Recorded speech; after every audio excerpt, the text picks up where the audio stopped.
So what does it mean to be a raging Cajun? Southwest Louisiana, wreck your face, man. Still don't get it in, I'ma let you know. All you gotta do is come and join the show.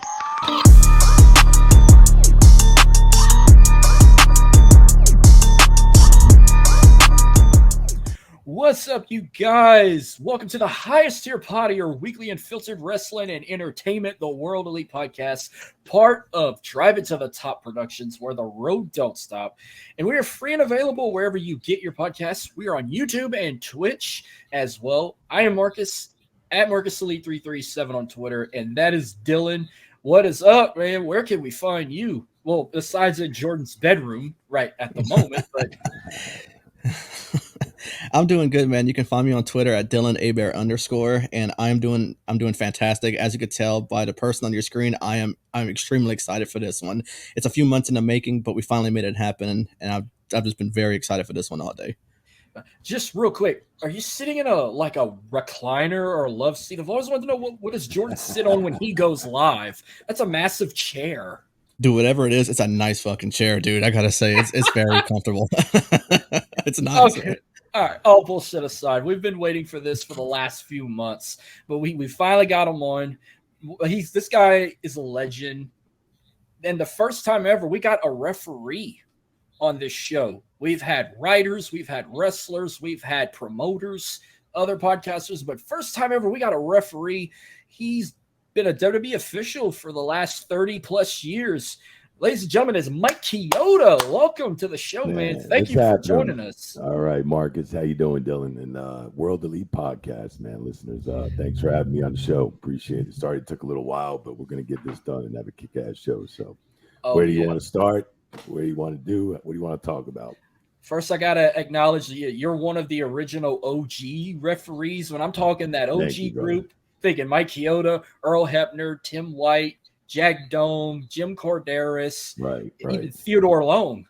Yeah. Let's not forget Joey Morella too in the beginning. And Joey Morella too, yeah. I love that, the fact that Tim White opened those pearly gates, to the Hall of Fame at WWE, which was nice. And I always wanted, I thank the WWE and Triple H and all that for giving the opportunity, because I've always, for many years, I wanted to see referees get into the Hall of Fame. We work just as hard as the boys. We travel just as much as the boys. And it's not like talking about referees that have just been there for a quick minute and gone. Some referees that paid their dues and done some incredible matches. And I think hopefully Joey, man, I'm really pushing for him to get into the Hall of Fame next year. So. I think it was amazing that Tim White became the first referee, but I think a lot of people thought it was going to be Earl first. But right. I thought making Tim White the first was the right call. Now, if you want to pick the second referee to go, I mean, I say Earl Hebner, or I even say you. You got to at least be top five to go in, top five reps to go in. Yeah, I mean, I like to get myself in there too as well. I mean, if you said you didn't want to get in the Hall of Fame, you're fucking bullshitting yourself. So I mean, I definitely want. But to me, I grew up with Joey and Gorilla Monsoon and stuff, and to watch Joey, do the Hulk Hogan and Andre the Giant match, where, Andre passed that torch on to Hogan, and he's done in some incredible matches, Joey, if you look on, back in the day. And Tim White deserves it all the way. Tim White started with Andre the Giant. I mean, you want to talk about him doing everything. Tim White went from taking care of Andre for at least 8 years, I believe, started in the early 80s. I started in like 85. Remember, Timmy was always taking care of Andre. I started full time in 85. I used to work for Gorilla Monsoon before that and everything, when he owned the territory from Vince Sr. So, and then Vince took over everything. So we used to do the ring when I was 14, 15 years old, set up the rings and stuff like that, and local shots in Philadelphia, Spectrum. There would be Wildwood, New Jersey every Monday in the summertime, the convention hall. And that's when Timmy was taking care of Andre back then. And then he became, an agent referee, then a referee for a long time, back to an agent. And then Timmy did so many things. That's why I believe he's got that Warrior Award too, so, and very well liked. Miss him very much. That's a Amazing story to tell there. And before we get to all the questions, just let the listeners know real quick, like what made you want to become a WWE official? Like, were you trying to be a wrestler at the beginning, or you were Nah, just man. like, no, I want to do the refereeing or maybe the Nah, commentary, or there's I mean, always different paths. Yeah, I mean, I'll try and sum this up. Like, in the summer times working for Gorilla Monsoon, when I was working with Joey, Victor Quinones used to run the ring crew for Gorilla Monsoon. He was like a son to him, and he raised Victor. And we did the ring crew. I mean, you got to put it this way: I was just hustling, making money. And I love baseball. Baseball was my thing since I was a little tot, man. So I wanted to play professional baseball. So I was a hell of a shortstop. I was a good pitcher, but I had a great stick, switch hitter. I don't mean that way, but lefty and righty. So I had a very good stick, excellent shortstop. And in the summer times, I'd make extra money. I'd make $50 set up the ring, $50 taking ropes, $50 like playing music, $50 ringing the bell. So I like at nights I would make $200, and then Victor and Gorilla say, "Yeah, you got to sell programs," because Joey was already reffing with Dick Worley down at the shore and the Spectrum with Dick Kroll and all them other guys. And I was young. Tony Chimmel, he wasn't going to do any of the selling the programs. So then I was making 10 cents off the dollar. I said, "How much am I going to make?" 10 cents off the dollar. Well, I'd go out and sell 3,000 programs. So I was 15, making like $500 a night. And then so the money was like great. And then try and sum this up. Then I was, I went into machinery because I was a machinist and everything in high school. So I was building test missiles for the Navy coming out of high school. My dad took a stroke in 1984. I had to pick up the slack. I had 2 young sisters. So I asked Gorilla for my job back. I left the welding in the machinery shop. And Gorilla gave me a job back, got me in. I paid in about a year worth of dues with Terry Garvin, was in control of talent relations at the time, and then wind up working my way into the business. And a few years later, Chief J made me a referee, and so I just needed to make more money for my family and help out. And I just left baseball all the way behind. And once I became on TV and all this other stuff, and I was making great money in the 80s and the 90s. Then the Attitude Era came around. I was making fucking excellent money. I mean, it took off from there, really. It just became a story of just helping out my family and my mother and sisters and stuff. That's how I got into wrestling. That's a wonderful story right there. So, Dylan, if you're ready, man, floor is yours. Go ahead. What do you got, Dylan? So I was thinking about the perfect way to start this interview off. I told you prior to the recording that you were our biggest interview yet to date.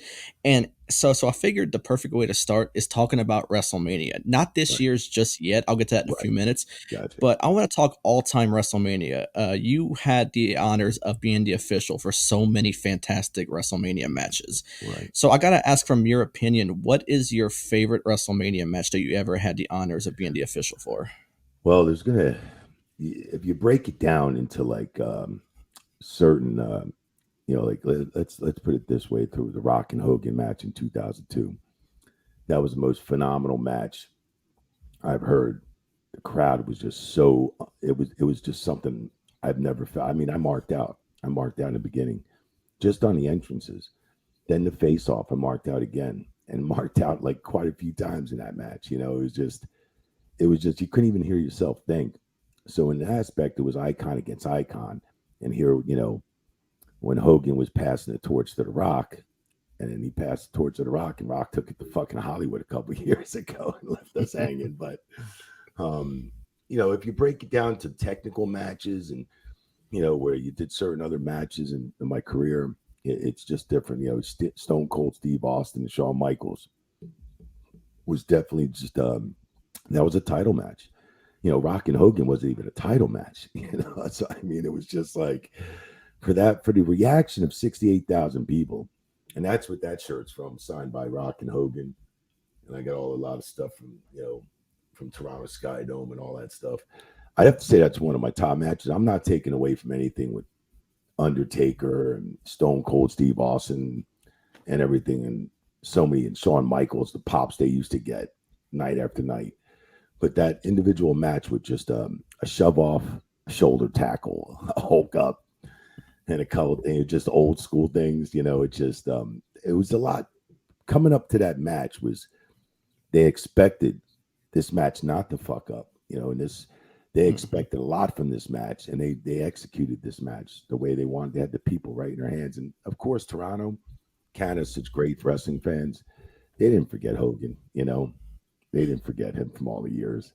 So I'd have to say that was one of the most incredible matches of my career, but not the most technical in wrestling and insert. I don't want to take anything from Roman Reigns and Brock Lesnar and Seth Rollins cashing in Money in the Bank and this one and that one. I can go on, and so many matches with Chris Benoit and Eddie Guerrero and Kurt Angle, and Brock Lesnar, and so many. So I mean, in different ways, and technical and working and strength and all the other stuff, just different. I'd say Rock and Hogan was the best pop match, and just an unbelievable crowd response.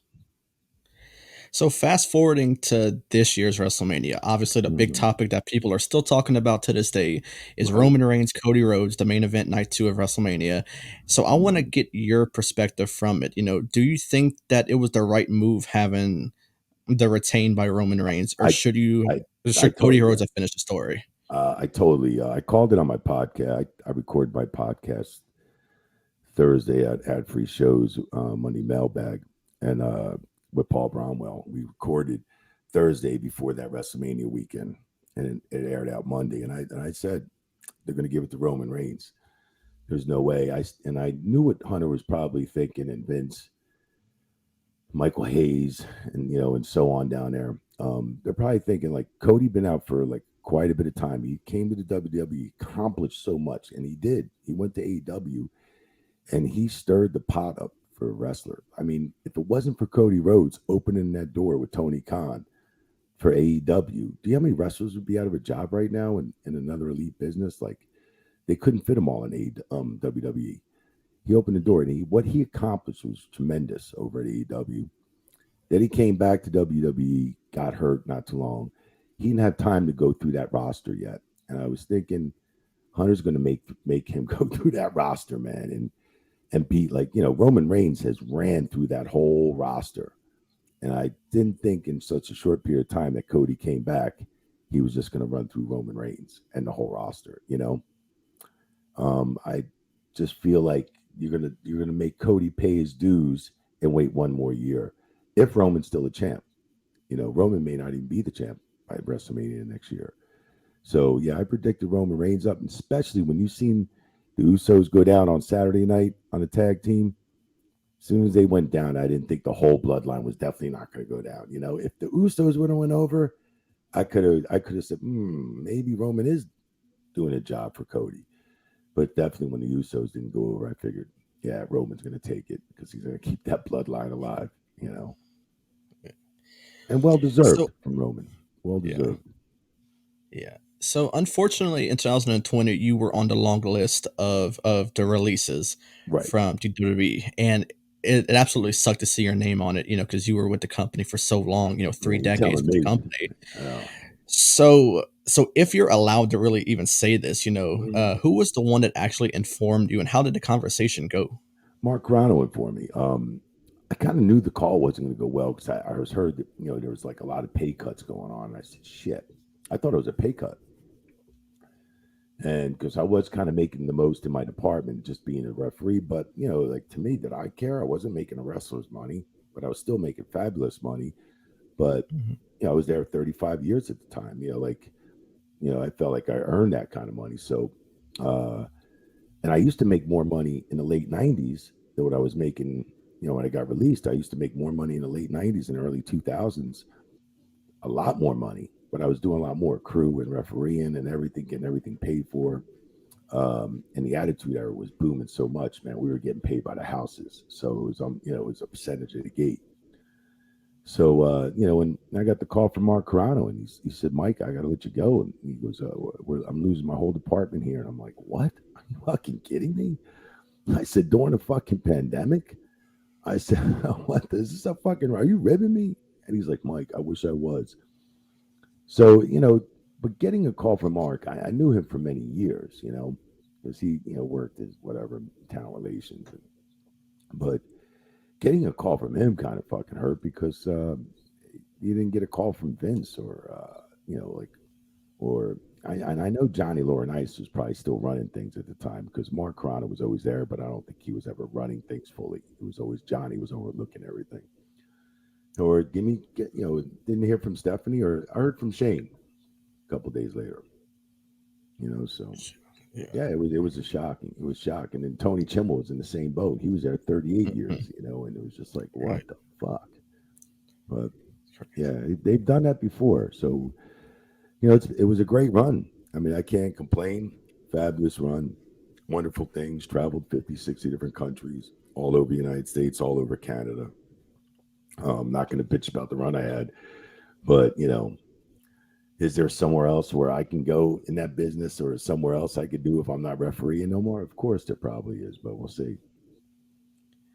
So the work you did in AEW not long after your release, was there ever Mhm. contract talks, or were you okay that it was just a one-off?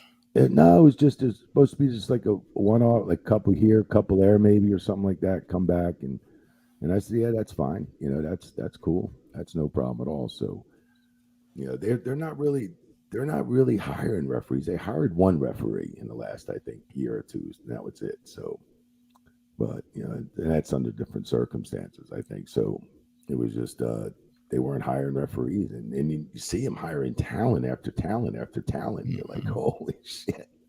I'm not asking for that big ass contract. I'm asking for like a quarter of that. But So I gotta ask about a certain video that I seen involving you along with a few other superstars. So I kind of want a comparison from back then to today's wrestling, how a right, situation like that is handled. And it's the video I seen was back in Germany involving Triple H, you, and Stone Cold Steve Austin when a fan right, jumped the barricade. right. Triple H was wailing on this dude. You were beating this dude's ass. I It think I was was kind of hitting a wild Triple H a scene. little bit more than I was hitting the guy. So in today's wrestling, how is something like that handled? Are y'all even allowed to even touch the person you know, that jumps the barricade? I wouldn't touch anybody. Maybe get them down and hold them. But don't. Hmm. I mean, if it's these days, you could be found not guilty, but then still get civil suit for a lot of money. So, I mean, I don't know if you can't defend yourself in the streets these days. I don't think you can defend yourself anywhere. So I don't know.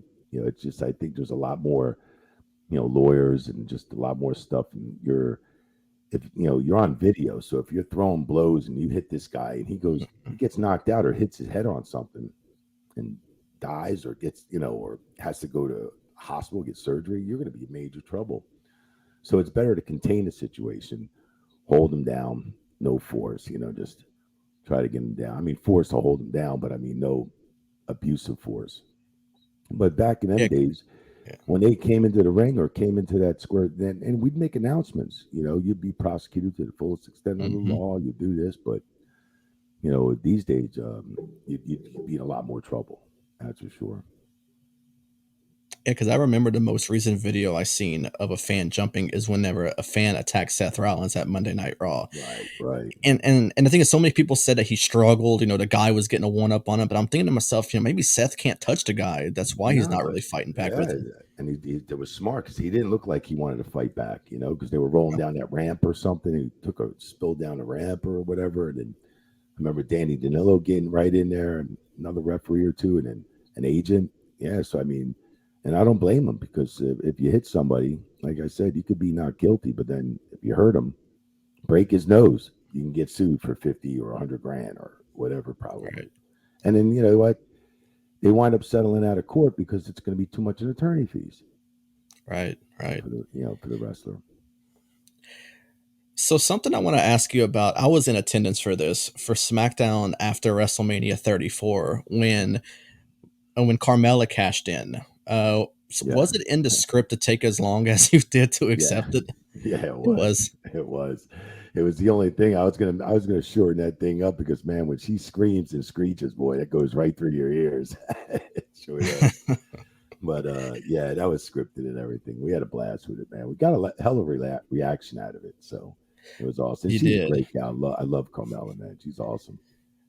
Oh yeah, you got a reaction. I watched a YouTube video last night to kind of kind of refresh my memory on it, and every comment was about you, like you taking long to accept it. It was so funny. Yeah, fucking my job up probably, right? He ain't doing his job. It's in a script. It's a fucking work. So next thing I want to ask you about something I seen you comment on your Twitter page. I even seen it happen this year, but Right. for the wrestling game for 2K22, Yeah. 2K23 on the showcase, you were blurred out of it. Yeah. Were you ever given a reason why your face was not shown? Well, then, because the video games would have to pay me. Okay. So, and they did that to Charles Robinson, I believe, too, or somebody else. Yeah, they did. Yeah. They did, right? To Charles, because he texted me. And so I was like, God, I guess, and that's what sucks. Like all the years, man, we never got video game stuff or never got any royalties or nothing. We get, but, and that would always help. But they just never wanted to include like the certain amount. It would be like, oh, 50 wrestlers going to get it, but 10 referees aren't going to get it, or 8 referees aren't going to get it. I'm like, all right, whatever. But it is what it is, Yeah, that's crazy. But there is enough money to go around in the video world, I'll tell you that. Right. Yeah. Right. Yeah. They really could have showed y'all. I seen it. I seen your face get blurred. I'm like, come on, that's fucking disrespectful. Someone who's been with the company so long. I don't It's know. I don't unbelievable. get it. I know. I must have pissed somebody off. I don't know. When I was off, when I got the call, I was out. I moved to Tampa in October and had surgery in Alabama with Dugas for my shoulder because I had 2 bicep tears and a rotator cuff. So so I had surgery. So I was going to be out for 6 to 8 months anyway. So I was even questionable for that WrestleMania, But damn, I didn't know I should have had to dodge that 203 number, boy, coming in April 15th. I'll tell you that. Should have dodged it for a while. So at the beginning, I asked you about your favorite WrestleMania match. Now let's talk all time. Every single match you have ever officiated. Is there one that you can put right at the top above the others? God, it's so hard, man. It's so hard to put one match over the other. I mean, because there's so many great matches, phenomenal matches with Kurt Angle, Benoit, Kurt Angle, Guerrero, Kurt, Benoit, Kurt. I mean, it just goes on. Randy Orton all the way down the line. Undertaker. I mean, if you can ask me what match you wish you could have done at WrestleMania that I didn't one year, it was probably the first Shawn Michaels Undertaker match when Charles had that match. That's one match I wish I would have had. Charles did a fantastic job in that, but I can't really put, working with Rey Mysterio and all the old timers that I came up with and all, from over the years, I really can't just put one match over just the best match of my career. Bret Hart, with all his phenomenal technical wrestling matches and stuff, Owen Hart, Razor Ramon, and it goes on down. I mean, there's so many matches that I've done, but I just really can't figure out which one's better than the other one. Right. So this is my final question before Marcus takes things over. First of all, Mike, I gotta to say thank you for joining us today, man. It No was an problem, man. absolute Thanks pleasure for talking having me. to you. Yeah, man. Thanks for having me. No problem, brother. So after you officiated Ric Flair's last match when he teamed with Andrade versus Jay Lethal and Jeff Jarrett, Right. You did state that was the final chapter in your book. That was it for you. So let's say you're contacted one day, Triple H, Vince, even Tony Khan, even Scott D'Amore for Impact. Would you ever make a comeback, even if it's a one-off? Oh yeah, I mean that whole thing with doing Ric Flair's last match was awesome, but I was I was in the process. I'm in the process of writing a book, so that's probably going to be before my book comes. It's going to be my last chapter of one of the most famous matches where it was Ric Flair's last match. He's an icon. He's a legend. So that's where I really meant that. Like in my book, that's probably going to be my last match before my book comes out. My phenomenal career. So that's what I was kind of saying about that. But I'm kind of semi-retired. But would I go back? Yeah, I'd go back. I'd even make one more little run. I mean, if they wanted me to do one more run or one more match, that's it. It's all good. I mean, do you expect to go out in a better way than after 35 years or something like that? Yeah, you're not asking for a grand parade or any kind of blowout. You just whatever. Just kind of want to go out on your own terms. Right. But All right. So it was in 2005. You were named the head senior referee after Earl Hebner's release. Tell us about like your reaction to that, and like who gave you the news, and was everyone in the locker room like excited and happy? How did that conversation go when you got the promotion? Um, I was excited. I had the actually I was becoming before like 2005. It was actually before Johnny Laurinaitis, like JR kind of like talked to me and he said, "Hey, we want you to be our new head referee." And that was around maybe 2002 or something like that. Um, and he said, "We want you to be a full time. We don't want you doing crew no more, just full time and stuff like that, full time referee, and we need you up in the top position." And because they always put me in some top matches.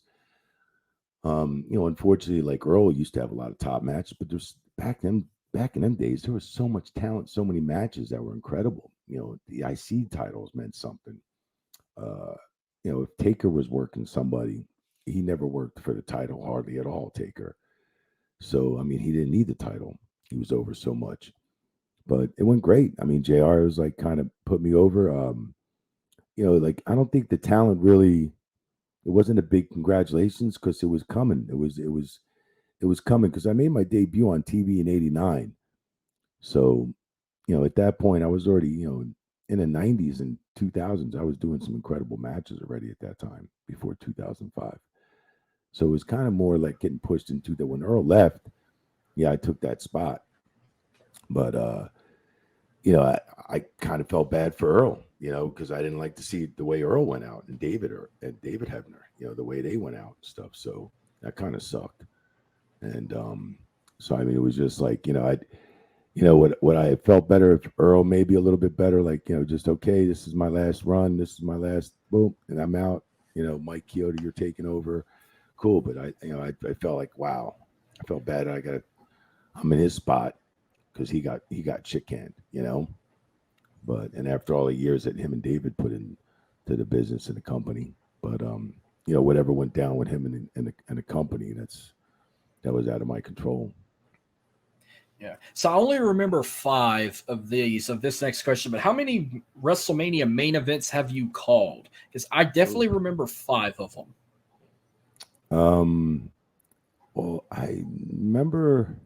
I think it's a lot. I don't know how many I've done, to be honest with you, but I remember somebody posted up. I've done more main event matches than anybody's had the title in the WWE or something like that. I've done so many more main event. Like, I got to figure that out. That's a good question.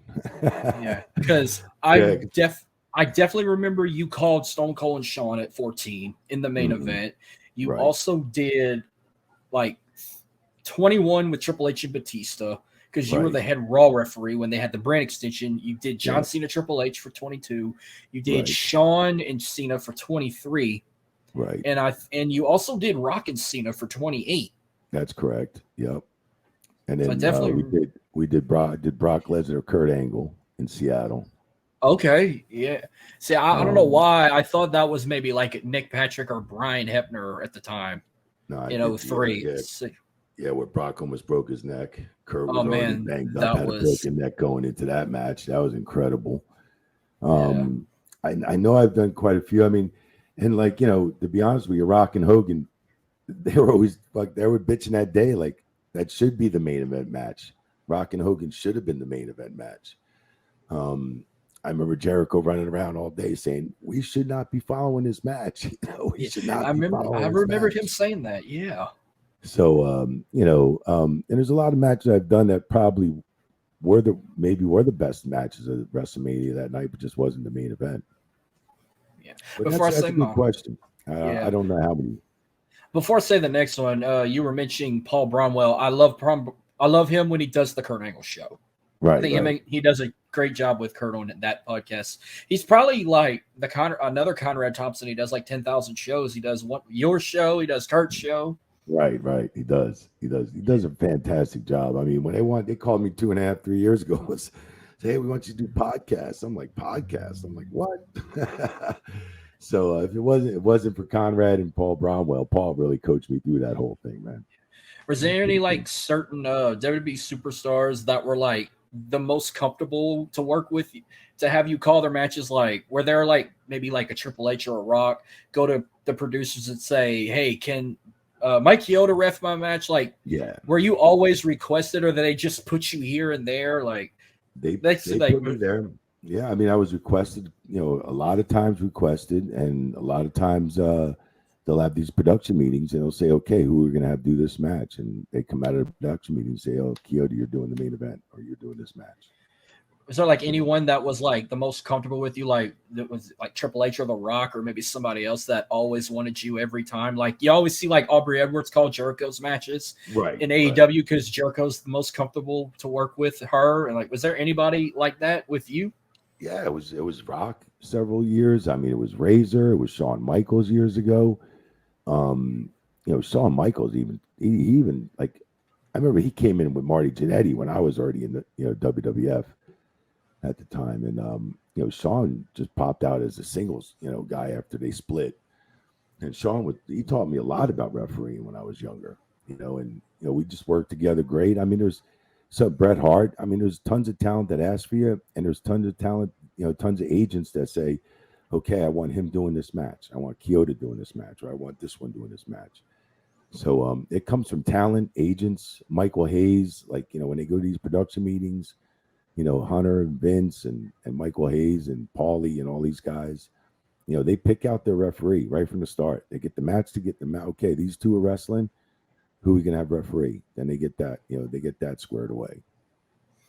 Well, what was like your favorite rivalry you were a part of, like calling matches? Like, let's say you've called this rivalry more than one time. Like, was there like any rivalry in particular you were basically a part of that story because you've called more than one match of these two?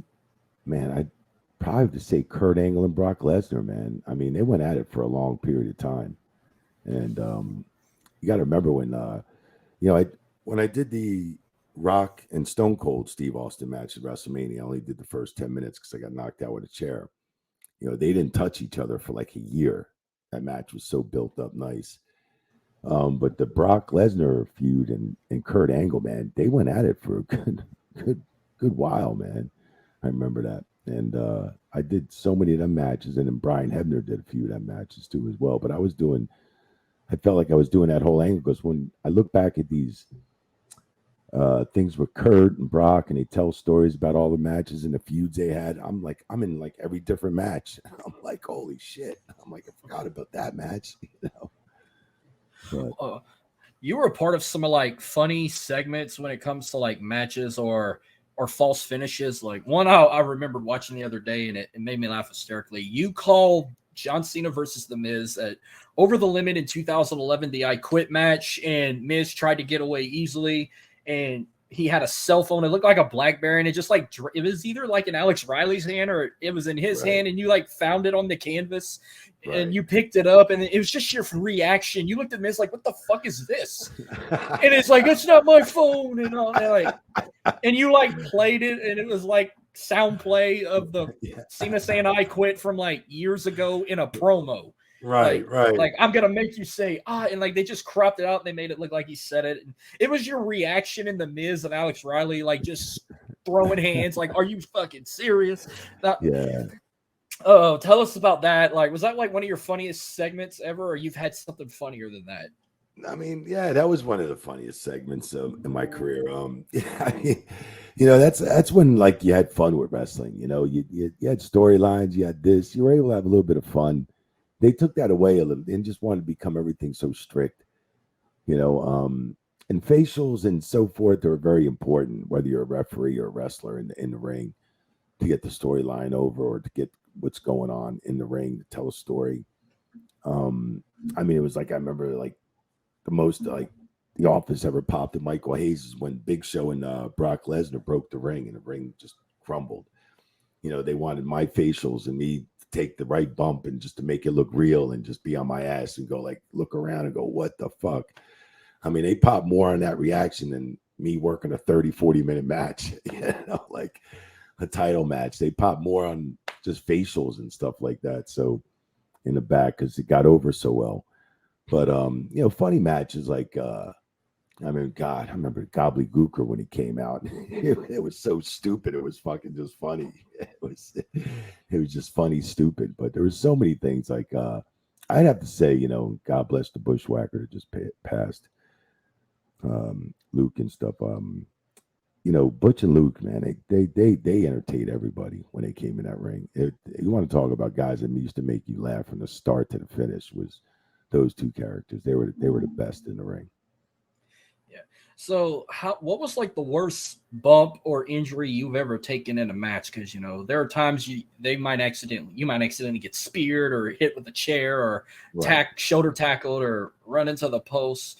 But what was the most serious injury you've ever had during calling a match? There's a couple of them. I remember Ahmed Johnson he was wrestling Triple H in Florida. We were actually here in Florida, and he was supposed to throw me over the top rope, but he got me up, picked me up in the center of the ring, and he was so like gassed, he was so blown up from the match. He just tried to throw me from like the center of the ring, and I barely just made it over the rope. I hit the rope, the top rope, hit the end of the apron, crashed and burned on the floor. And all I remember is Triple H going, "Hey, Coyote, you all right? Are you all right?" And like I'm just kind of I didn't feel my body from my neck down. I took a stinger, and I couldn't feel my body for like almost about a couple minutes. And then some of the parts where the nerves came back took like overnight or something. I was in the hospital, but I was fine the next day. And they released me and everything. It was just a bad stinger, just got X-rays. But that was probably one of the worst. And a couple more getting thrown over the top rope. This, what I'm fixing to tell you is going to lead to the next question, but I remember it was about 20 years ago. There was a video package for a main event for a pay-per-view. It was for Triple H and Kevin Nash's Hell in a Cell match at Bad Blood, where they ended up getting Mick Foley as the referee. And I remember in the middle of the video package, after they made the match official, like you were one of the referees. I think Nick Patrick was another one, and maybe Jack Dome. Like y'all went up to Stone Cold and Bischoff in the video package. And you were like, "No, I'm not refereeing this Hell in a Cell match because of what happened to Tim White 2 years ago when he got brutally beat up." So, how many Hell in a Cell matches have you called, and were you terrified to step in it, or did it look like fun? No, it's fun, man. But you get up when you got to climb that Hell in a Cell match, when you got to climb that cage and you get up there, it's the shits trying to get back down, man. Going up is a little bit easier than getting back down from that cage. But no, they're a lot of fun, man. It's what an experience when you're on top of an 18-foot cage. I believe it's 18 to 20 feet or something like that. That Hell in a Cell. Yeah. But yeah, I mean, it's exciting when you get up there, man. It's the shit. You don't want to, when you're climbing up, you don't want to take a freaking bump, fall, and you look like a fool. Plus, you're gonna look, plus you're gonna bust your ass, or and then when coming down, man, you're like this little scared cat trying to just clawing on so you don't fucking fall off the cage. But yeah, I mean, I don't know how many Hell in the Cells I've done, but every one I've done, I've experienced, and that's you said like Timmy White, we were doing that angle. That's how he lost his career, for refereeing. He tore his rotator cuff and his bicep and everything in that match. This is going to be the one question I would ask Earl Hebner if we ever get a chance to interview him. But how many shoves and near fights you've had with guys like Triple H or any other superstars when they don't want to listen to the law in the ring? Yeah, I mean, Triple H always had the best. Like he'd always do the push shove, thing with the referee and stuff. So, and then he'd let you get over and push, and he'd feed back into the corner or something like that. And you bump him on his ass, and you get on his ass, show you have the authority. Triple H was the best at that, working with the referees, and Shawn Michaels too. Shawn Michaels the best at it too. So, these guys are very, very particular about how they want their matches to go, how they want to do it. I mean, they're two icons right there, and legends. And Taker, he always used to work the match different with Taker. And never put your fucking hands on Taker. That was one thing. You don't ever touch Taker or pull him off or put your hands on Taker. So, and every time he turned around and looked at you with that stare, man, you better powder off like a little, so you'd powder off real quick on him. But you sold his shit every time he looked at you. Yeah. This is basically my last question, but I have like two more. had people wanting me to ask you, but this will be my personal last one. But Gotcha. you've kind of done a little bit of everything. And when I mean everything, you have been involved in a wrestling match one time. I remember in 2001, you teamed up with Chris Jericho and The Rock, two of the Right. all-time greats, on an episode of SmackDown.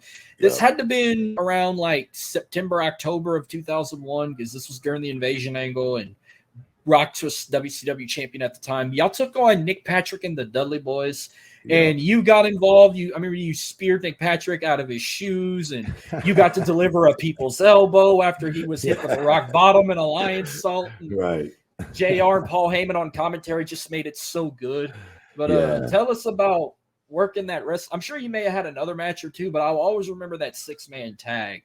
You remember where SmackDown was that night, or like the date, or like what was the reaction you gave when you were like, "Oh, we're gonna put you in a wrestling match tonight"? Yeah, I don't know where that was at. But I remember showing up to TV, and the writers and the agents are like, "Oh, you're wrestling a match tonight." I'm like, "Wrestling a match?" I said, "I ain't got no fucking wrestling gear." They're like, "Oh no, you're wrestling in your referee gear. You're wrestling against Nick Patrick and the Dudleys." And I was like, "And who's teaming up with me?" He's like, "Your boy, The Rock and Chris Jericho." I'm like, "Are you fucking ribbing me?" I'm like, "I'm really wrestling tonight." They're like, "Oh yeah, you are." I mean, it was so much fun because you look at it now, and that's 20 plus years later, and I don't think anybody else has been involved in such a high profile match like that on TV before as a referee. And it was so cool that, I always thank Nick Patrick for doing the job for me, so yeah, it was just cool to be in there with The Rock and Jericho. And I was just hoping I didn't fuck up my spots. That's for sure. I just didn't want to make it look stupid. So, but yeah, I had a great time that night, man. That's one of the most memorable matches of my career too, as well. That was great. So, just two questions from my brother. He wanted me to ask you. We went back and rewatched it on YouTube, but the picture was kind of blurry. But for Invasion, when they had the Earl Hebner Nick Patrick match, were you one of the referees in Earl Hebner's corner? Because basically, like that whole crew I mentioned, like from Jack Dome and Teddy Long and Tim White, were all in his corner. Were you also in his corner? Yeah, When yeah. y'all Well, came up? I thought so. I think I was there. I was in his corner too. I just seen a photo, when we were doing that strike thing and all that stuff, and it was like me, Timmy, and Earl, and this one, and Chad Patton, and this one against the Jimmy Corderas and his, the Outcast ones, but yeah, I mean, like, and I love when they did like angles like that with the referees and stuff like that. So they seem to like veer away from the Attitude Era and 2000s. Like, I don't know. It's just I'd like to see him do. We used to do so many live shots in hotels with the boys, and whether it was Big Vis or this one in a hotel room with this one, and or just backstage stuff. Like, they used to like when Tim White, it's like JBL, and they used to beat up his bar and just trash his bar and go to bars and do all kinds of like the friendly stuff tap. outside. The Friendly Tap in Rhode Island. So I mean, we used to do so many different things like that, like off site. Get out of the arena, go set up something somewhere, and then they fight somewhere. I miss those days, like, because it was just like real live shit. I remember the speech the APA gave. They were saying like, "Oh, we're gonna wanting to do it in his bar," and he was like, "Yeah, because y'all can give Yeah. me new floors or something." That was kind of funny. Yeah, And they Ron brought- tells that story nice. He tells that story good all the time because it's true though. Like Timmy would get all brand new stuff, and half the stuff didn't work at the bar. All right, the last question I got from one of my cousins, like you kind of mentioned it, like kind of what referees do besides call a match and everything. Well, after one of the shows, we were walking to ringside. We went to a Raw, and we saw like it was Lil Nate. It was Charles Robinson. He started helping taking the ring apart with like the production crew and everything. And I guess that's also Right. included in y'all's job. Y'all help Right. take a ring apart. Well, that's what he was asking. I was like, is that part of y'all job too, or y'all just do that to be nice and just give them a hand? No, that was part of my job, and that's Charles' job too as well. Like when I broke in, I was ring crew production. We had our ring crew out of New Jersey, and we did all the territories, working 26 days a month. Sometimes more. On an average, it was easily from 23 to 26 days a month on the road. Wow. and we set up. Let's see, I started full time in '85, '86, and then we became a referee in '87. But I didn't get to be put on TV till like '89. So, and I did crew all the way up to like I did crew and ref and for 20 something years production and 30 something years, 33, 34, 5 years of refereeing. Nice. And Charles Robinson is a nice guy too. I remember my Yeah, cousin sure. hollered at him like, "Lil Nate," and he just turned around and waved at us because we were walking away and we were waving. He like taking a turnbuckle off and he's like waving back at us. Yeah, Charles is a great guy, man. Great guy. Love him. Well, this was absolutely fun. Thank you again for joining us.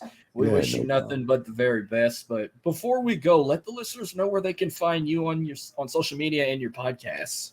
Yeah, I'm on Monday Mailbag with Paul Bromwell every other Monday. I had free shows, and you can catch me on Twitter at MGC Chioda, CHIODA, and I'm on Instagram and Facebook and stuff like that. But I'm not really such a big social media guy, to be honest with you. I don't get on all the time, so that's it. But for bookings and all that, you can find my emails on Twitter and so forth.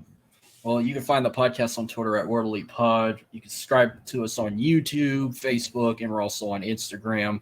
On any audio platform from Spotify, Google Pod, Spreaker, iHeartRadio, we are everywhere. Nice. And our live streams, including this one, you can watch anytime on demand on our Facebook page or YouTube channel. Our proud sponsors, thank you to, first off, W. You go to w.gg, use our promo code World Elite Pod to get 10% off. And 80s Tees, our second sponsor, go to 80stees.com and use our promo code World Elite to get 30% off. Again, Chioda, thank you again for joining us. You've also helped make wrestling fun watching it, especially during the Attitude Era. Not just calling a match, even if it's down the middle or biased, but your storytellings or you pushing and shoving. The referee, we got to give all the referees credit too. Like not just the performers and the announcers and all that. We also give it to the refs too. So right, appreciate that, man. Thank Dylan, you very much. What else you got to say, man?